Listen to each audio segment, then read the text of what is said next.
তো আপনারা একটু ভালো করে দেখেন প্লেসটা, কেউ চিনেন কি না।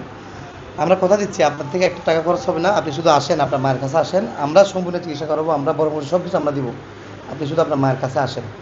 উনি অনেক কান্না করে, প্রতিদিন কান্না করে, উনি বাড়ি বাড়ি যাবে, বাড়ি যাবে, বাড়ি যাবেন, যাবো। বাড়ি যাবেন, বাড়িতে ঈদ করবেন, ঈদ করবে বাড়িতে। প্রাইমারি স্কুলের টিচার ছিলেন, তো এখন ওনার অবস্থা খুবই খারাপ, ওনার পিছনের ব্যাক সাইডটা বেশি পচা, মানে কিছু নাই এখানে, একবারে পুরো হার বেরিয়ে গেছে এই এই অবস্থা, এটা যেটা ভিডিওতে দেখানো যায় না।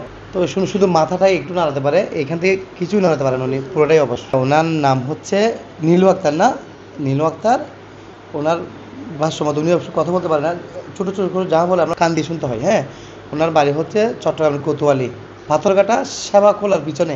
ওনার হাজব্যান্ডের নাম হচ্ছে খুরশেদ আলম, মেয়ের নাম হচ্ছে সোনিয়া বেগম। আমরা ইতিমধ্যে অনেক খোঁজ করছি, এখানে বিভিন্ন গ্রুপে পোস্ট টোস্ট করে ছবি, কিন্তু এখনো ওনার কোনো আত্মীয় পাই নাই।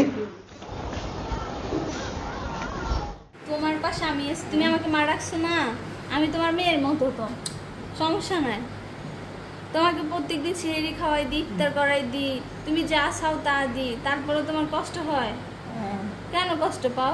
তোমার একটা পরিবার জেলে হাজারটা পরিবার আছে, তোমার একটা মেয়ে গেছে দিয়ে কি হয়েছে? আমি আছি না। নাম তার নীলু, মানে উনি শিক্ষকতা করছে, ব্যাংকেও চাকরি করছে।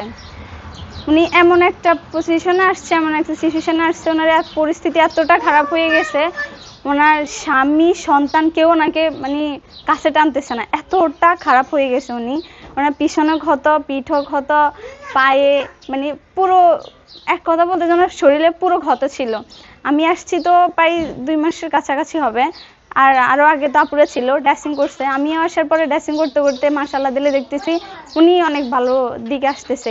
কিন্তু ওনার দুঃখের কাহিনী হলো এত শিক্ষিত, আমি দেখতেছি আমাদের থেকেও শিক্ষিত উনি আমাদের থেকেও শিক্ষিত হয়ে আজ ওনার মানে জায়গাটা হচ্ছে বেয়ারিশা। আমি বলতে চাই ওনার ভিডিওর মাধ্যমে ওনার স্বজনেরা যেন ওনাকে একটু মায়া দয়া করে ওনার কাছে মানে তাদের কাছে নিয়ে যায়।